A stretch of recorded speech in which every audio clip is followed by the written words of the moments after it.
Salut à tous, j'espère que vous allez bien. Alors, si c'est maintenant que tu me découvres, alors je te demanderai de t'abonner, d'activer la cloche de notification pour être averti des prochaines vidéos, de liker et de partager et de nous laisser des commentaires. Alors, si cela est fait, je te dis merci pour ton geste. Alors, comme je le dis constamment dans mes partages, que Salomon dit qu'il n'y a rien de nouveau, ce qui a été, c'est ce qui est et c'est ce qui sera encore, et que le physique est le reflet du non visible, et que le Créateur, par son verbe, parle tantôt d'une manière, tantôt d'une autre, et là on y prend point garde. Alors, si toi tu ne prenais pas garde autrefois, dès à présent, commence à prendre garde par rapport à ce que tes yeux peuvent voir, tes oreilles peuvent entendre, tes sens peuvent capter au travers de la nature, de l'univers. Analyse bien la situation, retiens ce qui est bon et transmets-le à tes enfants afin qu'ils puissent sortir de l'ignorance, parce qu'il y a une formule qui dit que l'homme, la femme, l'enfant, l'être, la créature périt faute de connaissances. Donc, il est primordial pour nous de pouvoir fusionner avec le savoir afin d'avoir une meilleure visibilité des choses.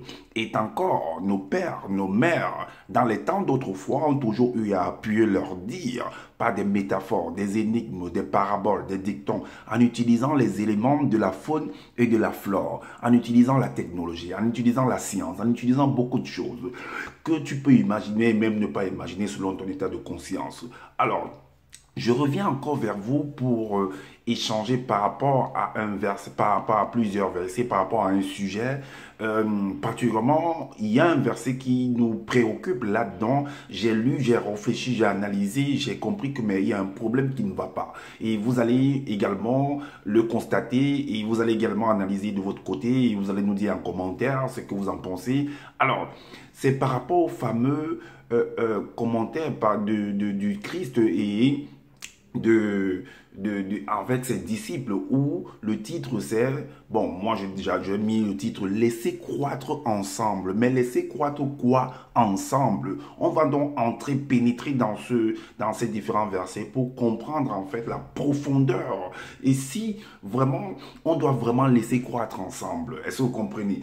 Alors, donc, on va directement dans le vif, parce que certaines personnes ont pris ces passages-là et font des enseignements par rapport à ça, et sans toutefois entrer dans l'analyse. Vous savez très bien, comme je l'ai toujours dit dans mes partages, que moi j'ai appris, j'ai compris beaucoup de choses et je viens briser les sceaux, je viens déchirer le rideau afin de vous exposer les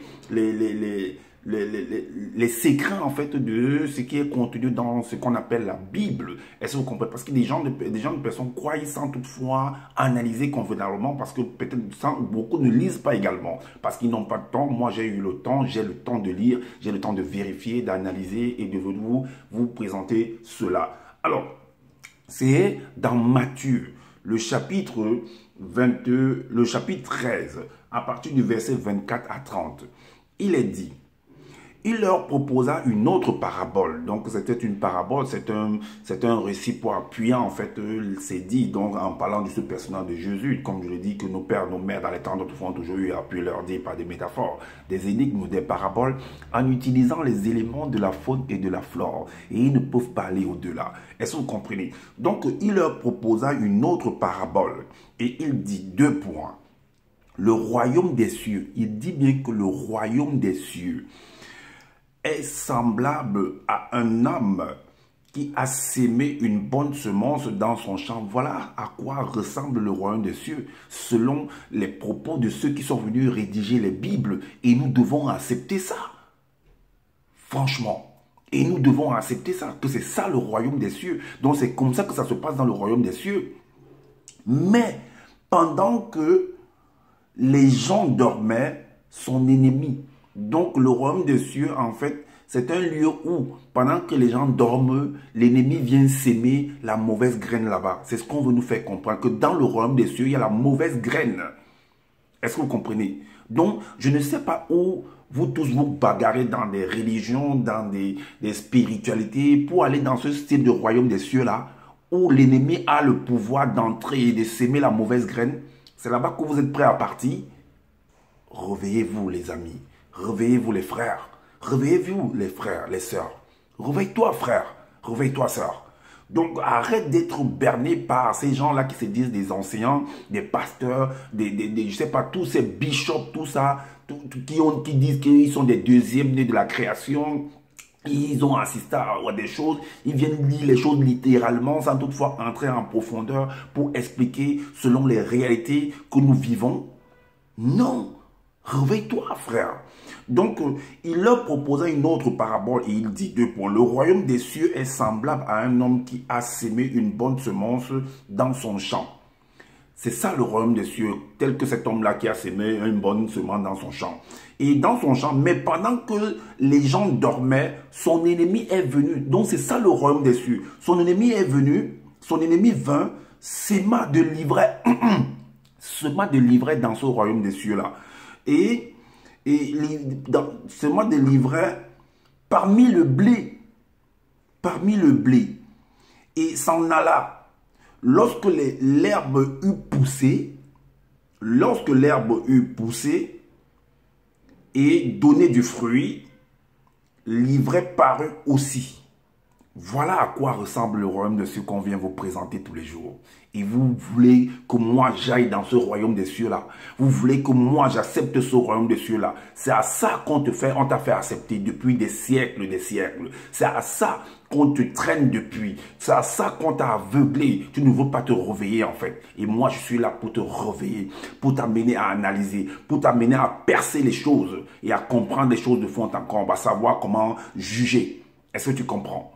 Alors, donc toi qui es un religieux, qui est dans le christianisme, l'islam, peu importe les orthodoxes, un peu les protestants, réveille-toi. Mormons, témoins de Jéhovah, réveille-toi, église évangélique, ainsi de suite. Alors, la suite nous dit quoi? Lorsque l'herbe eut poussé et donné du fruit, l'ivraie parut aussi. L'ivraie parut aussi. Et l'ivraie parut aussi. Et les serviteurs du maître de la maison vint lui dire, Seigneur, n'as-tu pas sémé une bonne semence dans ton champ? Donc il constate qu'il y a en fait de la gangrène, il constate qu'il y a en fait de la maladie en fait, il y a que le champ qui se trouve dans le royaume des cieux a été contaminé. Est-ce que vous voyez? Donc un royaume des cieux qui est contaminé, c'est là-bas qu'on t'amène.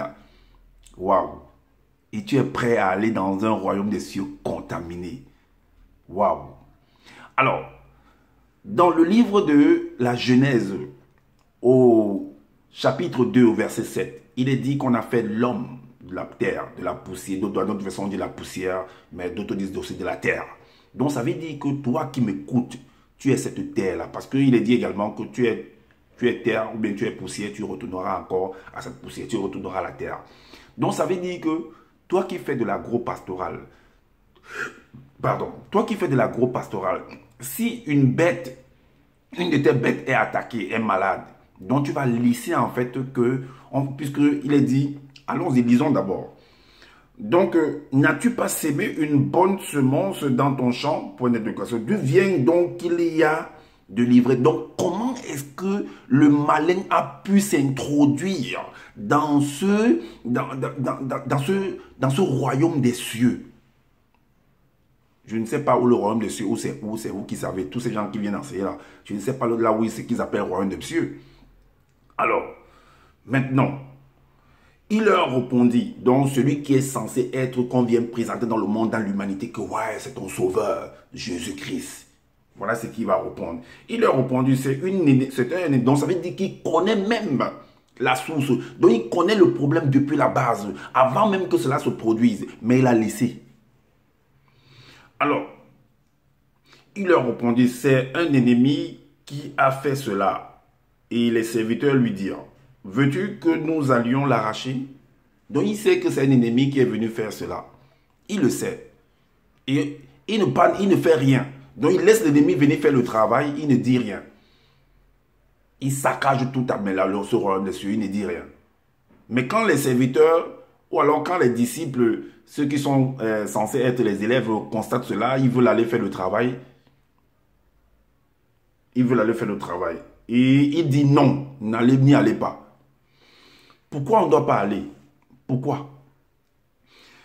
Il dit que n'y allez pas. Non, dit-il, de peur qu'en arrachant l'ivraie, vous ne déraciniez en même temps le blé. Donc, il faut qu'il informe comment il faut déraciner le blé pendant que la maladie est en train de monter. Pendant que le cancer est en train de ravager toute la terre. Parce que ça quitte toujours d'un point, c'est comme une onde de choc. Donc, ça quitte d'un point, d'une base pour se ramifier en fait. Est-ce que vous voyez? C'est comme une épidémie. Alors, qu'est-ce qu'il continue à dire? Il dit, laissez croître ensemble. Donc, on doit laisser une gangrène, un cancer, croître en même temps que la bonne semence dans ce royaume des cieux-là. Et on doit accepter ça. Laissez croître ensemble l'un et l'autre jusqu'à la moisson. Donc, le temps que, je ne sais pas, la moisson, ça fait combien de temps? Quand on doit récolter, quand tu as planté quelque chose quelque part dans un terrain, dans un champ, et à quel moment on doit laisser... à quel moment on va venir récolter? Je ne sais pas, peut-être ça prend des mois et des mois pour venir récolter le fruit. Et là, le truc va étouffer en fait la graine. Va étouffer la semence, on doit laisser ça comme ça. Mais ça va tuer en fait le terrain, les fruits. Donc laissez croître ensemble l'un et l'autre jusqu'à la moisson et à l'époque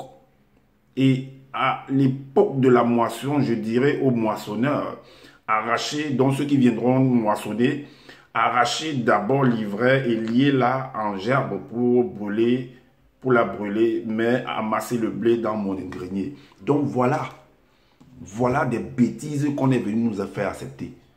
Et on doit accepter ça, on doit prendre ça pour content. Non. Il faut dire non à ces genres de paroles-là, de propos-là. Donc, ça veut dire que si tu es malade, tu sens que non, tu as un truc que non, le docteur dit que non, laisse croître ensemble parce que le truc n'est pas encore, je ne vois pas bien ça dans l'appareil et tout et tout. Donc, laisse ça pousse encore bien, ça grandit. Et puis, tu reviens peut-être, je ne sais pas, après 2 mois ou 3 mois, 5 mois, ben, je verrai comment ça a pu pousser et puis je saurai comment pouvoir enlever. Donc, s'il y a un bébé dans le ventre de sa maman, on constate qu'il y a des anomalies. On dit que non, laisse. Quand l'enfant va sortir, on saura comment faire soigner. Donc, on ne peut pas soigner l'enfant dès le sein de sa mère avant que l'enfant ne sorte, l'anomalie. Donc, c'est ça que vous voulez nous faire accepter. Ah bon? Donc, si tu as ton entreprise, non, tu dois laisser l'ennemi, que tu sais déjà que non, celui-là c'est un ennemi, c'est lui qui pique dans la caisse. Laisser croître ensemble, au jour de bilan, que tu puisses savoir comment l'arracher, le sortir de l'entreprise, le licencier. Ah bon? Donc, si tu fais l'élevage, si tu fais l'agriculture, donc tu dois laisser en fait. C'est ce que vous voulez nous faire comprendre. Et vous avez accepté ça. C'est ça le royaume des cieux. Ah, waouh, waouh, waouh, waouh. Royaume des cieux. Vous voulez aller au paradis? Vous voulez aller au royaume des cieux? Dans ce royaume des cieux-là qu'on vous présente dans la Bible, là, réveillez-vous. Réveillez-vous, les gens vous regardent. Alors, nous allons vous donner en fait un exemple. Parce que c'est aussi le même cas. Parce que ce personnage de Jésus là qui vient de donner, on dit que c'est un ancien. Mais moi je trouve ça, c'est des bêtises. C'est de la porcherie ça. C'est des torchons d'histoire qu'on vient vous raconter et vous acceptez ça. Et ce même personnage de Jésus là a dit, il savait qu'auprès de lui il y avait Judas. Et il savait que Judas devait le trahir. Mais il a laissé, donc comme de la même chose qu'il est venu enseigner, que laisser croître, donc il a laissé Judas croître au niveau près de lui, sachant qu'il doit le tromper. Ah bon? Donc ça veut dire que si tu es un président, tu sais que celui-là peut te destituer, donc tu le laisses quand même auprès de toi. Ah bon? Mais pourquoi Alassane, si on prend l'exemple de la Côte d'Ivoire, pourquoi le président Alassane Ouattara ne dit pas à Blé Goudé ou bien à Guillaume Soro de rentrer au pays? Puisqu'il connaît les intentions de Guillaume Soro, pourquoi il ne le dit pas de rentrer? Donc tu dois laisser cet ennemi, sachant que tu sais que c'est ton ennemi déjà, qui peut te renverser tôt ou tard. Tu le laisses auprès de toi. Laissez croître ensemble. Au moment de la moisson, on verra. C'est toi qui vas disparaître au moment de la moisson. Ah oui. Donc tu es avec quelqu'un dans une relation toxique. Il te tape, il te frappe. Comme le cas de la chanteuse nigériane Osinachi. Donc ton mari te tape, il te fait tout ça. Tes parents sont contents. Non, il va changer. Non, il va changer. Laissez croître ensemble. Au moment de la moisson. Aujourd'hui, Osinachi est où? Au cimetière. Pourtant, c'était une grande plateforme qui faisait... c'était une entreprise incroyable où beaucoup de gens, un grand arbre de vie où beaucoup de personnes venaient nicher. qui donnait de la vie en fait en abondance à beaucoup de personnes. On a laissé ce arbre de vie disparaître comme ça. Parce que laissez croître ensemble. Alors, on va vous donner en fait un exemple par rapport à l'histoire de Jésus, de Joseph. Par contre, lui n'a pas laissé croître ensemble. C'est ça le truc. On va aller en fait dans dans Genèse, au chapitre 41. 41, on va prendre l'histoire de Joseph avec le pharaon. 41, du verset 5 à 7, il est dit, parce que le pharaon, selon l'histoire ici, avait fait un songe. Est-ce que vous voyez? Et il va expliquer, et Joseph va l'apporter, en fait, va l'expliquer, et il va apporter des résolutions. Comment résoudre ce problème-là? Contrairement à ce Jésus qui dit que laissez croître ensemble. De 5 à 7, il est dit, il se rendormit, et il eut un second songe. Voici 7 épis gras et beaux montèrent sur une même tige. Et 7 épis maigres et brûlés par le vent d'Orient poussèrent après eux. Les épis maigres engloutirent les 7 épis gras et pleins. Et Pharaon s'éveilla, voilà le songe. Alors, voici la réponse que Joseph va lui donner par rapport à ce que lui a songé.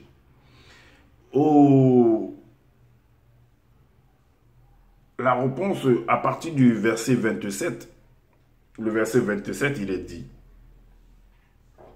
les sept vaches décharnées et laides qui montèrent derrière les premières sont 7 années et les 7 épis vides brûlés par le vent d'Orient seront 7 années de famine. Donc, la mauvaise graine là, qui est là à côté, c'est 7 années de famine. Alors, comment faire? C'est ce que tu as vu, ce n'est pas encore mis en pratique. Donc, comment faire pour résoudre cela rapidement afin qu'on n'y arrive pas? Parce qu'on dit qu'il faut prévenir les choses, il faut quitter les choses avant que les choses, il faut résoudre les choses avant que les choses ne s'abattent. Donc, on a donné à l'être, à l'homme, la capacité, selon les changements climatiques, de pouvoir savoir comment faire face aux changements, aux intempéries. Alors, il ne va pas attendre que l'intempérie puisse se manifester et laisser. C'est un peu comme si le fait, ta porte est en train de rouiller ou bien ton frigo, ton matériel est en train de rouiller et tu laisses, tu dis que laissez croître ensemble. Non, tu cherches à battre le fer quand il est chaud. Est-ce que tu vois? Maintenant, au verset 30 à 31, il est dit que, 30 à 31, il est dit, 7 années de famine viendront après elles et l'on oubliera toute cette abondance au pays d'Égypte. Et la famine consumera le pays. Cette famine qui suivra sera si forte qu'on ne s'apercevra plus de l'abondance dans le pays. Voilà un peu. Et voici ce qu'il va proposer au pharaon comme réponse pour résoudre cette équation-là. On va aller au verset 33 à 36. Il est dit, maintenant, que Pharaon choisisse un homme intelligent. Est-ce que vous voyez? Intelligent et sage et qu'il le mette à la tête du pays d'Égypte. Que Pharaon établisse des commissaires sur le pays pour lever un 5e des récoltes de l'Égypte pendant les 7 années d'abondance. Et qu'il rassemble tous les produits de ces bonnes années qui vont venir, qu'il fasse sous l'autorité de Pharaon des amas, de blé, des approvisionnements dans les villes et qu'il en ait la garde. Ces provisions seront en réserve pour le pays pour les 7 années de la famine qui arriveront dans le pays d'Égypte, afin que le pays ne soit pas consumé par la famine. Alors, pourquoi Joseph n'a pas dit que laissez croître ensemble? Donc Joseph est plus intelligent que ce personnage de Jésus alors. Pourquoi Joseph n'a pas dit à Pharaon que non, laisse croître ensemble? Au moment de la moisson, on saura comment faire pour séparer l'ivraie et la bonne semence.